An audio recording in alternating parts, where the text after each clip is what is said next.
or not. Comments and questions are welcome as we go, and I'll be keeping an eye on them. Let me know if you can hear everything okay. I'm going to turn on the comment thing here so I can see comments coming in on the various platforms. I have a script here. I'm trying to be very professional. We should be live right now on hopefully YouTube, Facebook, Twitter, VK, and Twitch, as well as at davidrovix.com/quarantine. Although that is also Twitch, so which I just got a message that it was having problems. So hopefully they're all working, but we should be live on those platforms. And if you want to take a moment to share this window with on whatever platform you're watching on, let folks know it's happening. That's great. It'll be archived too. Today's guest is another of those folks I would likely be seeing sometime in the next few months if I were touring like usual, which obviously I'm not. There are many different ways to go about attempting to introduce my friend Maire McNally.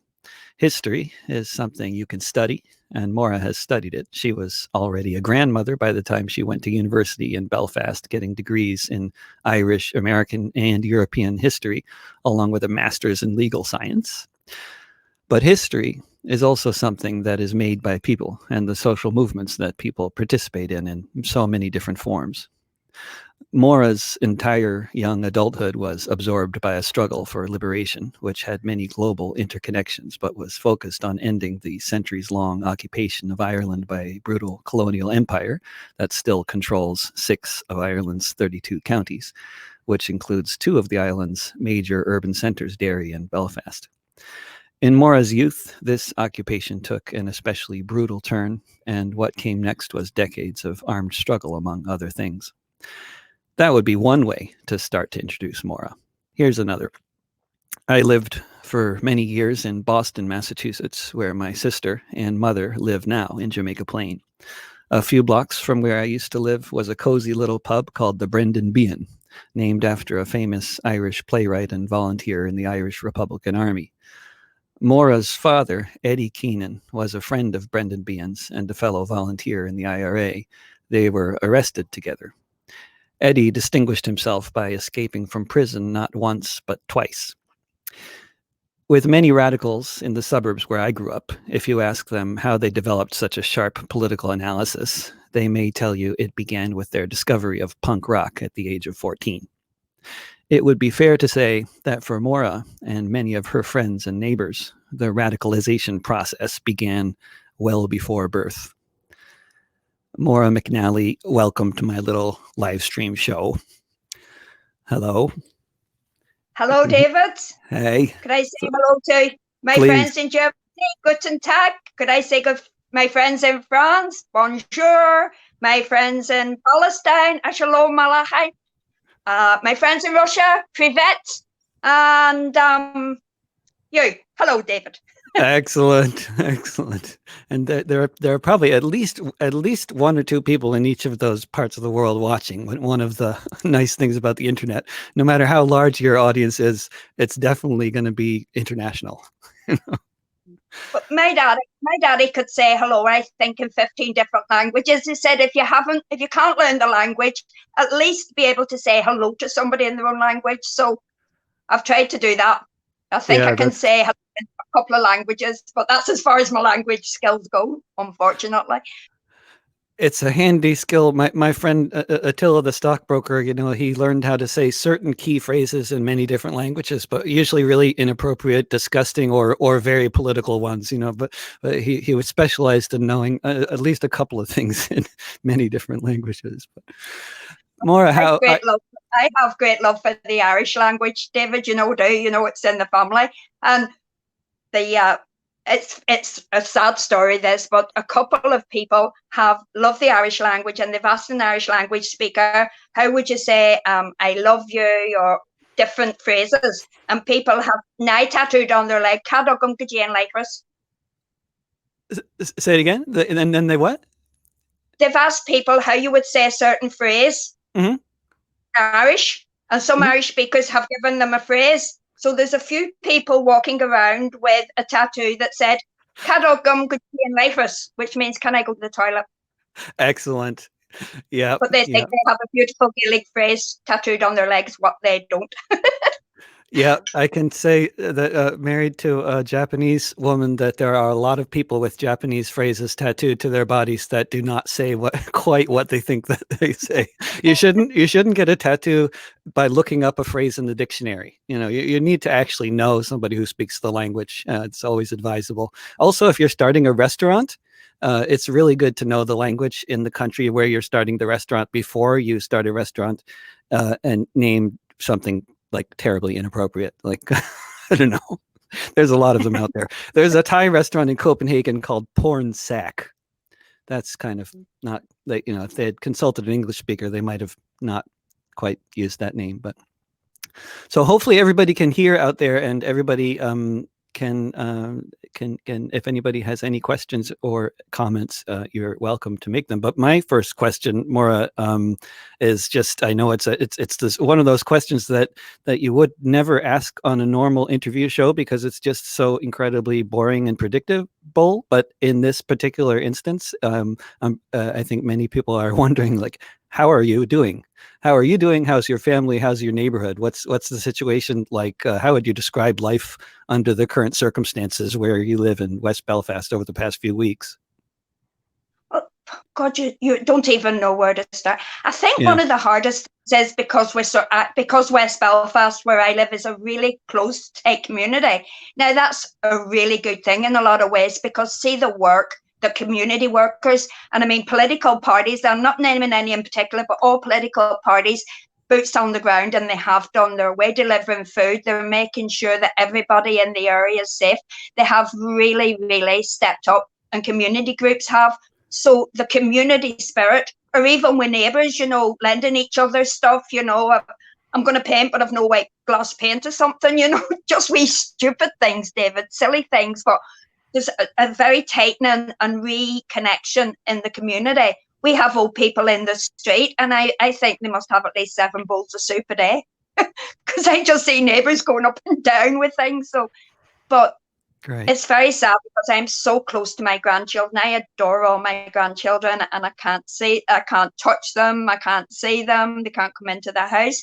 And when they do come, I have to talk them over the fence, and the younger ones are always trying to run up for hugs and cuddles, and you have to say no when they're hurt. It's terrible.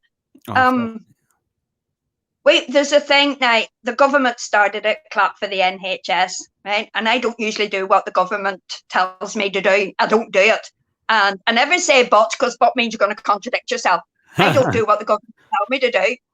It is, everybody goes out and claps, but I have my trusty bin lid, which is a long story, but I have my bin lid, and we no longer have metal bins, but I kept my bin lid because I banged that bin lid when Bobby Sands died. So I have my trusty bin lid. So I go out and I bang my bin lid for all the national health workers, because so many of my family, David, are frontliners. Fergal, Owen, Liam McDonald are all working. They're all working in food distribution. I have nieces. There's wee Neve. There's Ruth.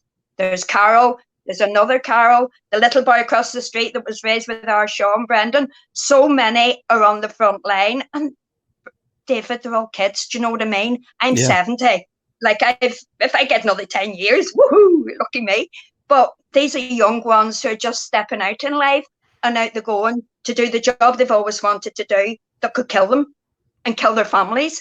So my heart really breaks for them. It really does. It's such a horrendous situation, and many, many questions to be asked when this is over. Yeah, that's yeah. What do you think? I mean, like, what it is looking increasingly very clear, at least here in the U.S., is that the overwhelming majority of the dead are going to be frontline workers, supermarket workers, bus drivers, nurses, doctors, and that seems to be the case where you are as well. Yeah. Yep. Well, it has hit for old people an awful lot. I think most of the statistics that I've been given from the media, that I don't believe anyway, but the media weren't telling everybody the deaths in houses.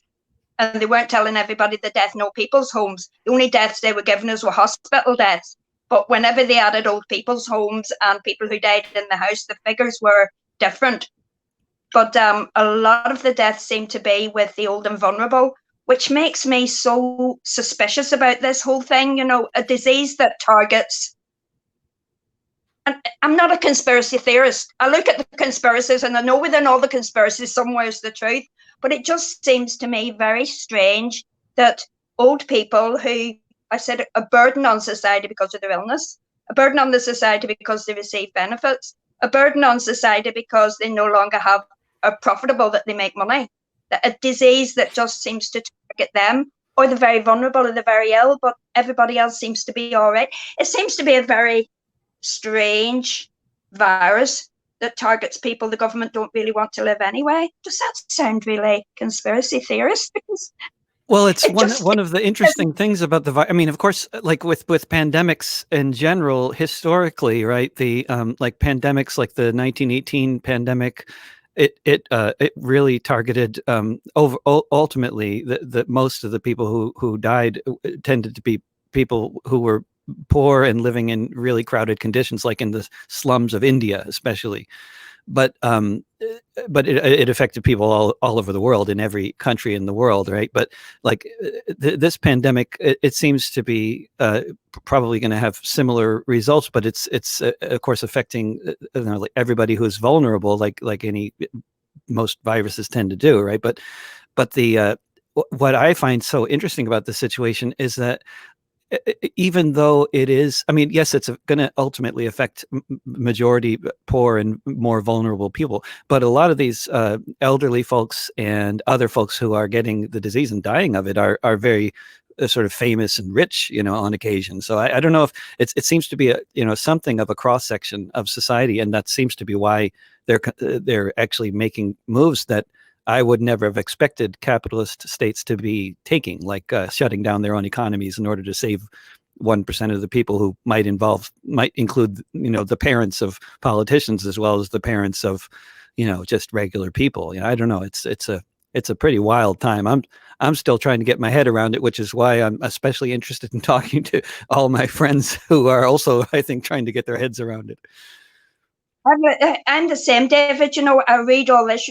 Bill Gates owns the coronavirus patent. And then they've got this Agenda 21, and then 5G. So there's so many different conspiracy theories going about, but yet we have a disease that everything about it is so questionable. That the information you're getting is questionable. And you don't want to go into wild conspiracies, but you do have to ask, did it start in Wuhan? Is it COVID? Is it COVID a man-made disease? How much of the science is true? Because we go back to the start of everything, you go back to the science. But you don't even know if the science is true, because who owns the media is telling you the information. Another thing, and this is like, and of course, like the way that the media tends to function, anybody even talking about the origins of the virus being anything other than the story that we're hearing from the media, of course, you're considered to be crazy for even talking about it. But the thing is that one of the reasons I'm particularly interested in talking to a sort of a lot of folks who don't generally get on the media is we know, I mean, it's public knowledge, it's common knowledge, it's clearly a reality that governments like the US, the UK, many others have massive investments in biological warfare and in coming up with biological agents that are designed to kill targeted groups of people. This is part of the whole genome project. There are military uses to any scientific endeavors, and you can be sure that militaries around the world, are putting a lot of research into biological warfare and have been for a long time. So, like, why is it considered to be crazy to speculate about the origins of this virus? I don't know. I mean, it seems like a very, very legitimate speculation, but regardless of where it came from, what's going to be the impact of this thing? But when it's over, I mean, I know nobody knows, but you're thinking about it a lot too, I'm sure. What are your thoughts? I don't know. For one, everybody says society will change, but people, we're humans, we're creatures of habit. We'll go back into a lot of our old ways. But I think all finances tend to be linked now to the high street and high street shopping, on consumer, the economies are based on consumer spending. And I think people will be less consumers. The less you're consuming, the less you realize you need to consume. And the less you're not listening to all the stuff that the media is pumping to, or you can't get at the town centre, you can't get into the pubs, you can't get in, then yeah, actually looking, introverting into your life, what's happening in your home, what can I do, what gifts have I got, can I play music, can I knit, can I create, can I draw, can I create a nice garden, can I make candles, can I set up my own business? So I think it is the beginning of the end of the consumer society. I personally think that consumerism is going to be very greatly hit more than anything else. You've got shops full of clothes there, and people don't even get out of their pajamas half the time now, so all of a sudden the persona that you create with the things that you buy is no longer there. You have to realize that my persona is my persona. This is who I am. This is what I am.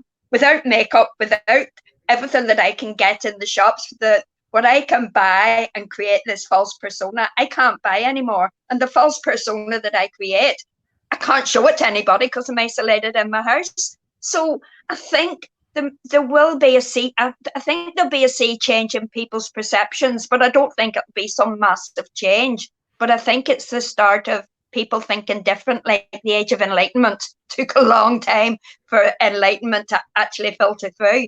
But I think we're now in a new dawn of reasoning, more reasoned thinking, I think.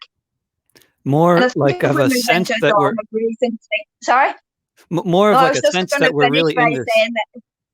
That we're going to move into a dawn of more reasoned thinking. And I think that will be a good thing. Yeah, like we're there's more of a realization that people are being forced into, although lots of people already felt this way very strongly, like us in the first place. But many people are being forced into this realization that we actually are in this together, that we actually share a planet, and that we're one species. Yeah. You'd like to think that, David, but you see, Ireland is an island, right? If when this virus hits, the island should have closed down because of the movement between... There's no border in Ireland. The border is political and economic. There's no physical border in Ireland. So the political and economic border exists in Ireland, British rule versus the Republic of Ireland. That's the way it is. But unionists were using one tactic against Corona on this island, and the Irish government were using a totally different tactic. So the politics of division, the politics of unionism, the politics of separatism should have went out of the window to close the whole island down, because we're an island nation. So the whole nation should have been singing from the one hymn sheet, instead of one party following one set of rules and another setting another one. It's a madness. It was a madness here. Really interesting point. And like also in terms of like, so, I mean, of course, I don't know, one of the things I've been reading about a lot is the 1918 pandemic, kind of for obvious reasons. It just keeps on coming up. But in the 1918 pandemic, there were two very different reactions in Samoa that was administered by New Zealand, and Samoa that was, occupied by the United States. What they call American Samoa, the policies of the governments in control of the two different islands were very different. In New Zealand administered Samoa, they did not quarantine, and in American Samoa, they didn't let anybody onto the island as soon as the pandemic was known to be a pandemic. And in American Samoa, nobody died from the pandemic. Nobody got it. But in the other Samoa, 20% of the population of the island died, mostly the elders.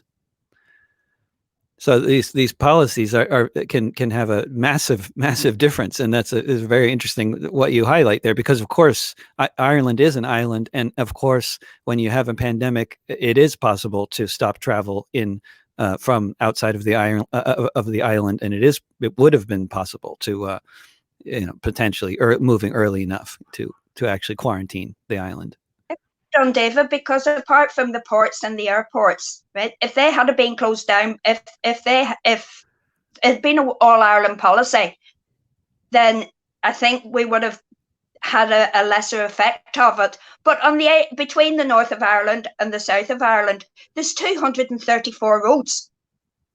There's rivers, there's the Irish Sea on one side and there's the Atlantic Ocean on the other side. So there's so much movement going between the two of them. All of them should have been using the same tactic at the same time, but they didn't. Yeah. So people who lived in Donegal and Derry, there was that movement going on that shouldn't have been going on. And it was the decisions were political, to follow the British government's advice or follow the Irish government's advice. And not only that, in our areas, if you're a nationalist, we closed down with the Irish Free State, with the Irish government. We closed down. When they said you closed down, we closed down. So most of the people I know in West Belfast started making arrangements for extra food and cocooning your old people, quarantining, telling all your kids nobody else come to visit. So if you're a nationalist or Republican, you sort of went with the Irish government, and the Unionists went with the British government. So, well, there has been some deaths in our community, but not the amount, given that it's a very wide community and with lots of old people and young people. Thank God it's been reasonably low. Yeah, wow, that's very interesting. Those differences. It also highlights. It also reminds me of some of the differences in the response that are happening here in the United States, depending on which party is in power in a given state. The responses have been very varied. Yeah, interesting. I was looking at I've been following. I don't follow American politics as much as all the rest of the men in this. All the men in this house are passionate about American politics. See the elections. They'd sit and watch the American elections avidly. Paddy, Sean, Mickey, they would all sit down and have an election party. So, well, but I don't. They think Trump is entertaining. What? They think Trump is entertaining. I mean, I'd have to call Mickey down and ask Mickey why he likes it, because I think all politics are boring with me. I would just execute all politicians. I'd be a French revolutionary, chop all their heads off, every last one of them. Yeah, excellent reaction. I like. What was that phrase from the French Revolution? Humanity shall not be free until. What was it? Humanity shall not be free until the last. What was it? The last politician is hanged by the entrails of the last something. Yeah, there's a bunch of good variations on that one. But speaking of the men in your house, Mickey is in a wonderful band called the Irish Brigade. And what's been the situation? I mean, it has been. Did he have a whole lot of touring that was all canceled, and plane tickets that he lost and stuff like that? No, well, Mickey hasn't been with the Irish Brigade now for about 2 years, David. He's with his own band now, Mishera. He's got his own band now, and they've everything's gone. I think there's like 40 gigs or something, and all cancelled between now and July. Yeah. Everything stopped at Easter. I think they had like 10 over the Easter week, and they were all gone, every one of them. So where were they planning on playing? Do you know what I mean? I married a banjo player. I'm never going to be rich. Yeah, right. No, that was not a very good move. If you're trying to marry rich, don't marry a musician. Usually not a good move. Some of us make it, but banjo player, they're the poorest of all musicians. Banjo players, do you know they never get rich. Banjo players never get rich. I can't. You try to find one rich banjo player in the world who didn't inherit his wealth. Was his banjo? Huh?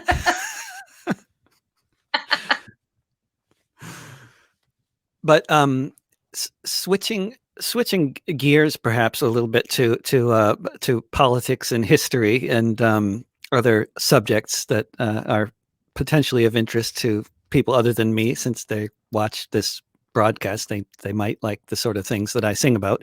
And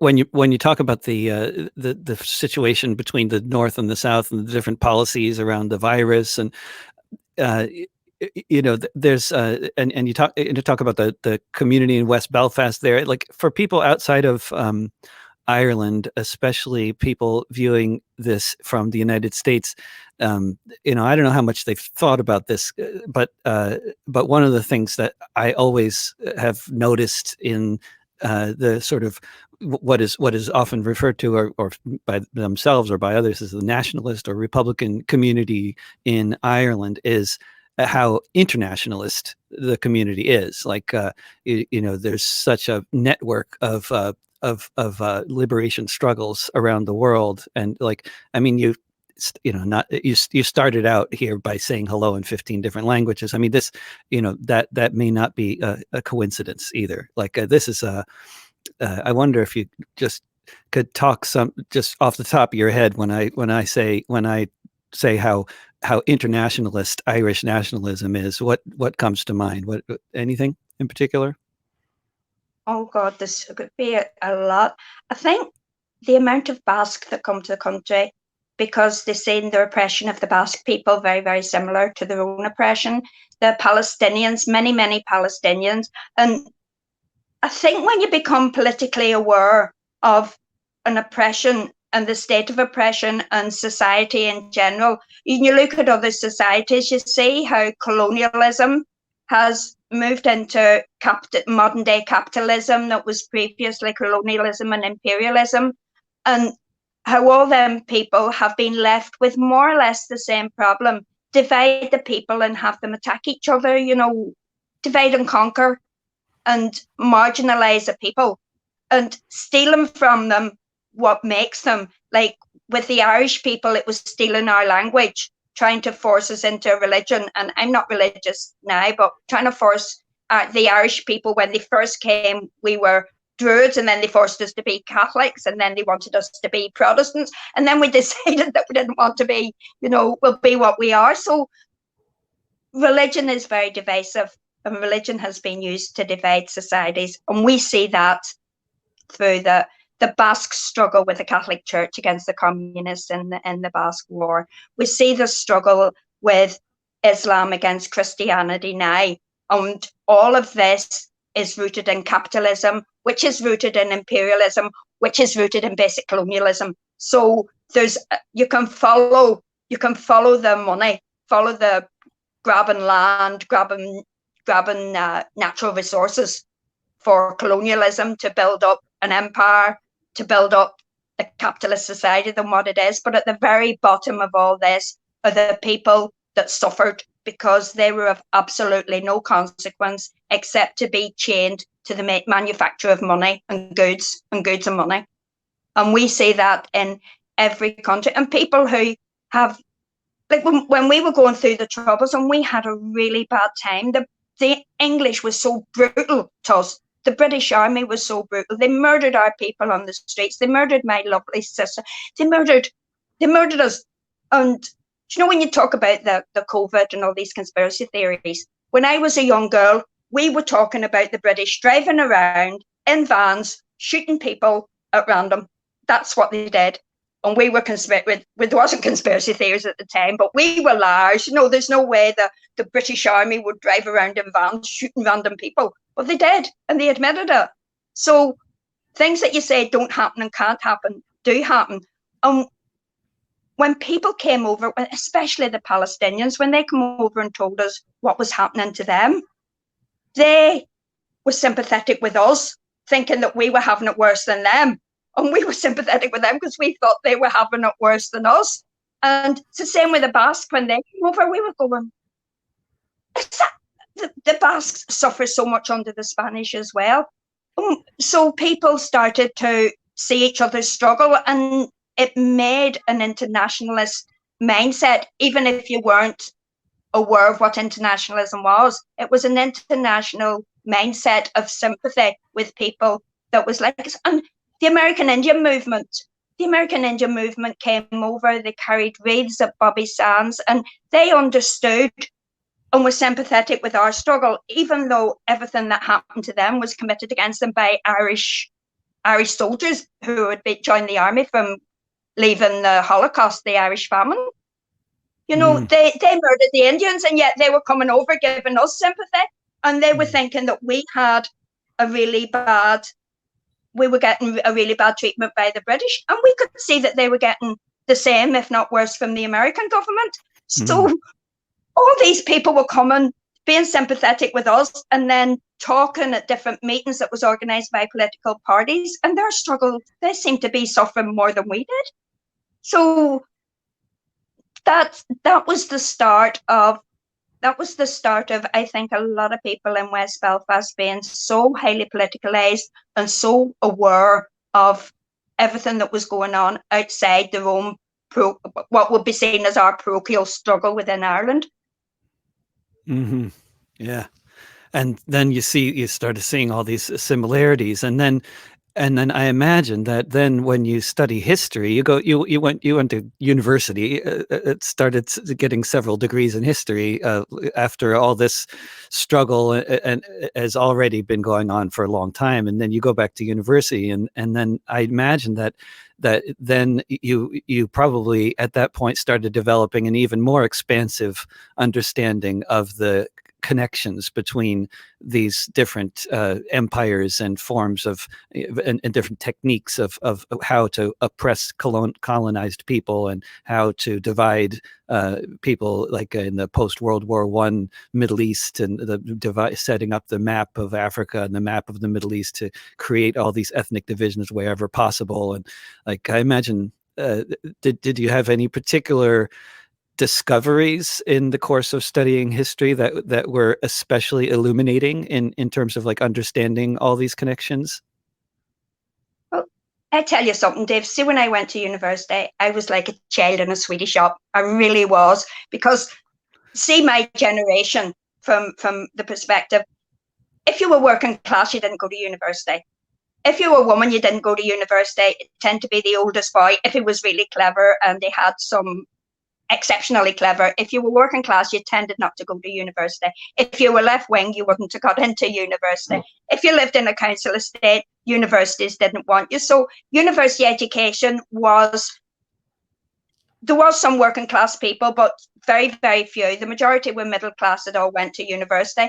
But I always thought, I'd love to go, I'd like to learn. But I had two things I wanted to do. I want to be in the IRA and fight for the freedom of my country. And I want to have loads of kids. And I have 7 children and 12 grandchildren, and I went to university. But when I was there, do you know when I come out of university with the greatest knowledge of that you go into university thinking you know a lot, and you come out of university and you realise you know nothing, because you find out about people, you find out about ways of life, you find out it's like it's like a volcano of information explodes it before you. And I loved university. I found out a lot about how slow society is to change, maybe, with Enlightenment and the Age of Reason and the Rights of Man. All these books that came out in the 17th century never actually played into basic human rights for nearly 100 years. And everything that was good about change, even with the French Revolution, and a great part of history, French Revolution, and the French came up with the liberty, equality, and fraternity, the 3 glorious principles of the French Revolution: liberty, freedom, equality, that all human beings equal, and fraternity, brotherly love. They never lived up to it. The French definitely did not live up to it, but they created it as a kind of a goal, and that has taken a long time. And now, whenever it took 2 world wars and the whole of the disruption in Europe during the 19th century, it took all them wars to create human rights. And human rights are an aspiration. People say, oh, that's my right, that's my human right, but they don't actually exist really in law. But again, they're an aspiration, like liberty, equality, and eternity. If we had all the human rights that were promised to us, we probably would have a better society. But that's what every struggle, every history that I read, people there was always a group of people that wanted to create good society, good community, and a good world, a lovely world, because our world is it's beautiful. David, you've traveled the world. We have the most beautiful world, and the most beautiful people live in it. There's no reason for anybody to be, when I say that the hungry should be fed, I know I speak for many. When I say no one should have 7 homes, when someone doesn't have any, do you know what I mean? There's such an unfair distribution. There's an unfair distribution of wealth, but there's enough for everybody, and it's a beautiful world. And in every stage of history, we found groups of different people fighting, changing, writing, pushing society, pushing politicians to create better. And I just hope that we do create better. That's what I want I want it for myself. I want it for my family. I want it for my children. Don't know whether they'll get it. That's what I want. And that's what I think history has taught us a lot of lessons. You know, this saying, if you don't learn the lessons of history, you're going to repeat them. But if you actually look at history, there has been some wonderful people in history who have given up their lives, that have lived in severe poverty just to make a better world for us. So those people were more successful than the greedy ones because they're remembered. Mm. They're remembered, they're revered in history, the ones that tried to make a better world. The ones that were greedy, evil, and selfish are not really remembered.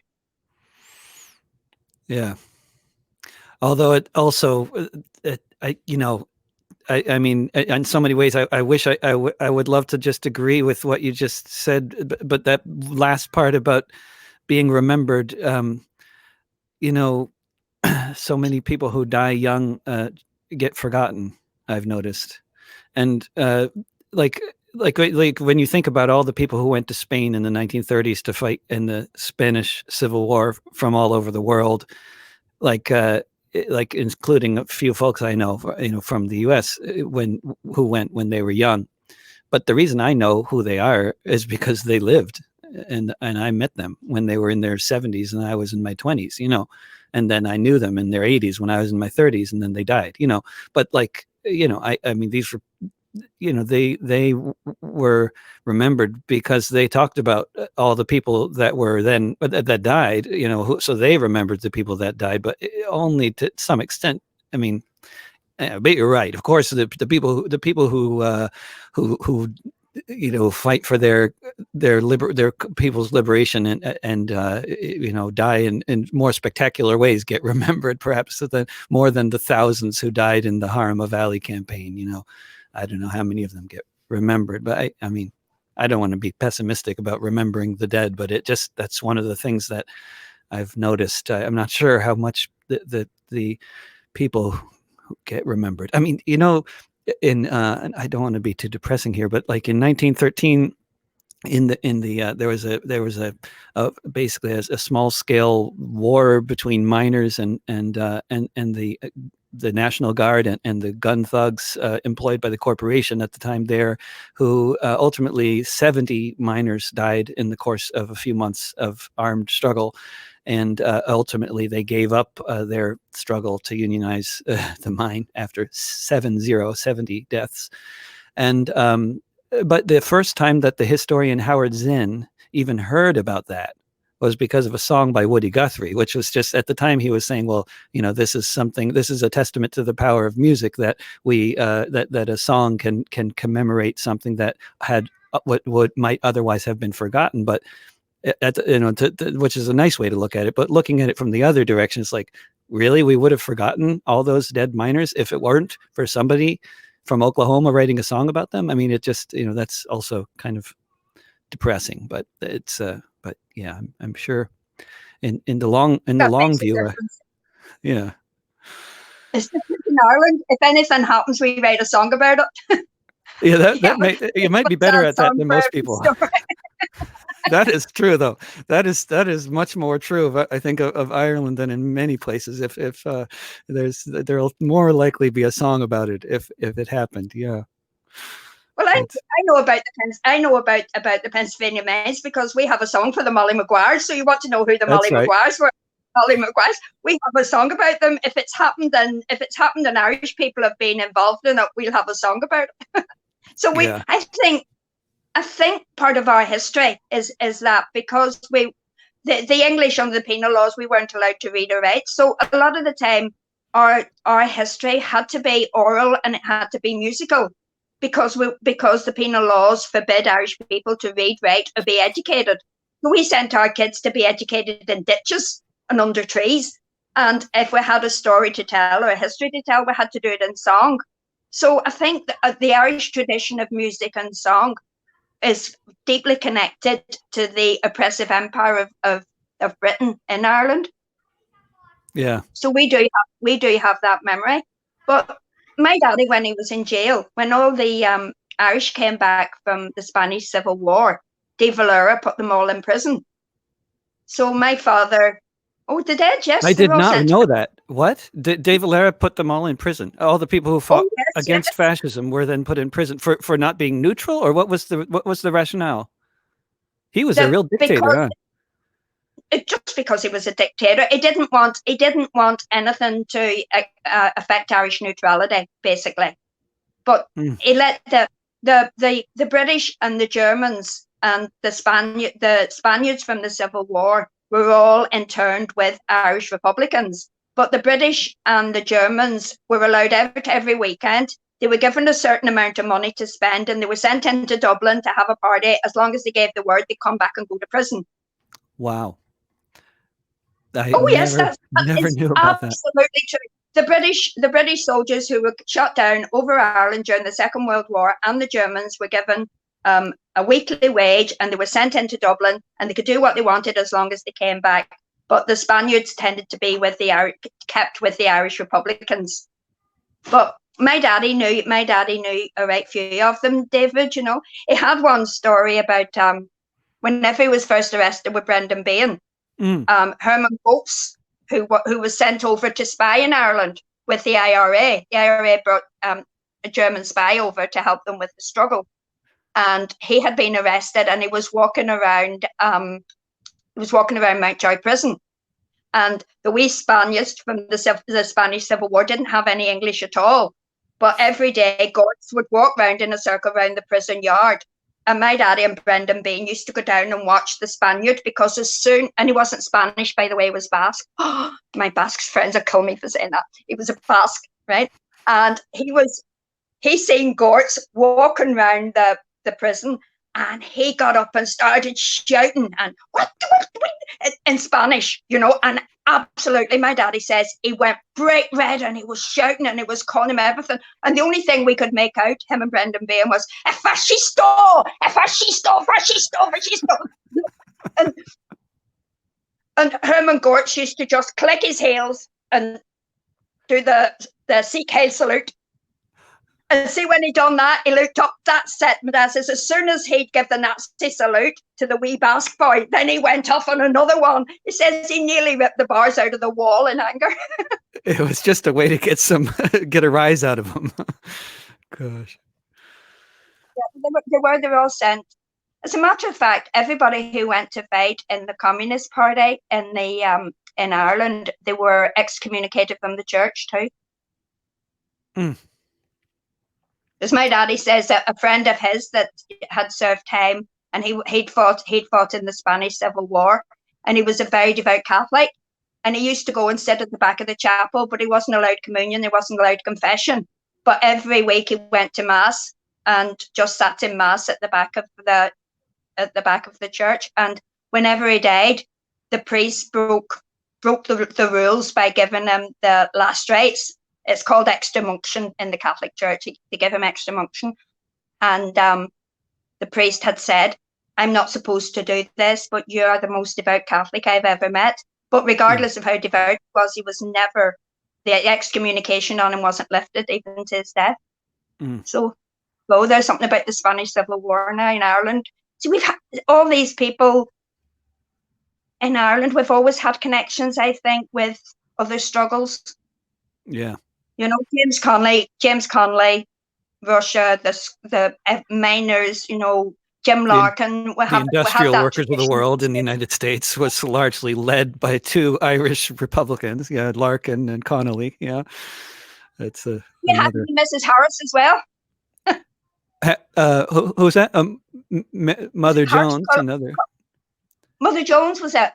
Yeah, she was also Irish. Yeah, Mary Jones was her actual name, but she was known as Mother Jones. Yeah, she was Irish as well. Yeah. What about when we're talking about the massive problems of De Valera's leadership of the Free State? What do you think about Varadkar? I mean, it seems like what's been going on in the Irish Republic now for 20 years is a housing crisis that just keeps on getting worse. It's very reminiscent of the cities of, I don't know. I mean, it's not as bad as the West Coast of the U.S., but it's reminiscent of a lot of cities of the U.S. in terms of like number of young people you see living, on the sleeping bag on the streets of Dublin, places like that. I mean, like one thing is sort of it's national sovereignty, but then what use is any kind of sovereignty when you have so many people living in poverty who like that when you talk about human rights and the struggles of the 1840s and the Enlightenment and really like all the rights that we have in the Bill of Rights in the United States and all this, like these rights that the bourgeois democracies are so excited about for the past 200 years or so. These are rights that are like the right to speak, the right to assemble, all kinds of rights that have nothing to do with economics, right? And the basic economic, the right to eat and to have healthcare and housing, it still doesn't exist in the United States, and increasingly seems not to exist in the Republic of Ireland either. Well, under Leo Varadkar and Micheál Martin, what you have there is a corporate state that's run by, it's just so corrupt. It is unbelievably corrupt. There was an election and Sinn Féin came out as a major party, divided between three parties, Fianna Fáil and Fine Gael. But Fine Gael was in government, so they are now hanging on to power using the coronavirus as a means to holding on to power. They're refusing to have a coalition government or a national emergency government, whatever way you want to describe it. They're flatly refusing to do that because they won't let Sinn Féin into government. So they can't form a government because they don't have the numbers. And both Micheál Martin and Leo Varadkar are flatly refusing to allow Sinn Féin, which is the largest of the three parties, to come into government in any way, shape, or form.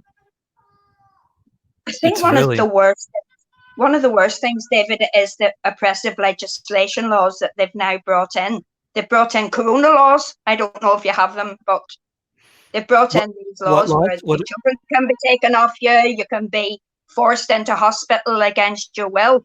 The laws that they have brought in as an emergency laws are the same going right across Europe, that are totally stripping people of even those rights. It's unbelievable, the laws that they pushed through under the umbrella of Corona, and that's for the next 2 years.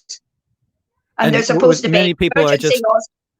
People are voluntarily cooperating with quarantine and stuff like that because it makes sense from a health perspective. But these laws that they're pushing through are like, you have to, obviously, if you're a person with a brain, you have to wonder, like, what are they going to do with these laws? Are they going to use them for just trying to protect public health, or are they going to use them for much more political purposes? And what we're seeing in many different countries, obviously, clearly, like Brazil is, I mean, they're arresting the opposition, and like all kinds of other countries, they're just using these laws as an opportunity to just basically declare dictatorship. Well, that's exactly what's going to happen. De Valera in the 1940s brought in emergency powers, and they're the emergency powers that they used against us Irish Republicans right up till the present day. They tweaked the laws, but they're the laws that was brought in during the emergency of the Second World War, and they're still the laws that were used against the Irish Republican population from 1940 right through to the modern day. So them laws will not go away. They'll find out an excuse, I think, to keep them. I think one of the ones a lot of people are scared of is compulsory vaccinations, and then you get into the conspiracy, they're going to make us all, all this. But wouldn't be happy about compulsory vaccinations, or another one is that your right to life is now gone under this, because if you have corona, the doctor has to decide whether to take you off the ventilator because there's a high possibility of you dying, so you can be taken off the ventilator to give somebody else a chance. But you could still come through it. Does the fact that you're 80, does that nullify your right to life? Right. And then there's the opposite argument. Well, maybe somebody there that's 30 or 40, so who gets the ventilator if there's only one? So the right to life then doesn't become a right at all. It becomes a choice of a doctor, and they've now given the doctors the right to choose who gets what medication, which is an awful thing to put on doctors, because doctors are there to save lives, but they've now made it, they've taken it from the absolute right to life. They've now moved it to a qualified right under medical circumstances. So the right to life is now gone. And the same goes to, the right to liberty or a fair trial.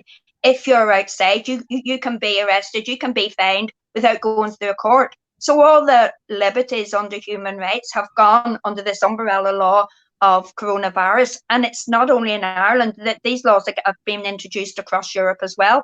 But the text in them is, it's scarily similar, that all the text of these laws all seem to be very much pushing towards a really fascist type of state.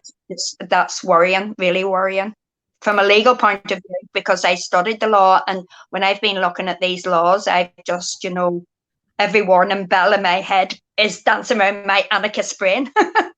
Yeah, and then to prevent the other side of the equation, along with these laws that could be used to basically declare fascism, is they're giving people money, at least in many countries that have governments which have budgets for that sort of thing, like in the West generally. But what's that been like as far as in your community there? Like, is that kicking in? Are they sending everybody checks like they're doing here? No, they've brought in this thing where people are furloughed. If you're a key worker, you're going on to work. But if you're furloughed, it means that your job's open, but you can't work. So the government will pay 80% of your wages. The only thing is it's not kicking in till the 30th of April. So our Paddy was furloughed. My brother Patrick was furloughed 6 weeks ago and hasn't been paid a penny since. And he's got word that he's going to get his money at the end of the month. But people have now gone. Some people have been furloughed and their companies have been decent enough to pay them. But other companies are not giving their workers the money till the government give it to them.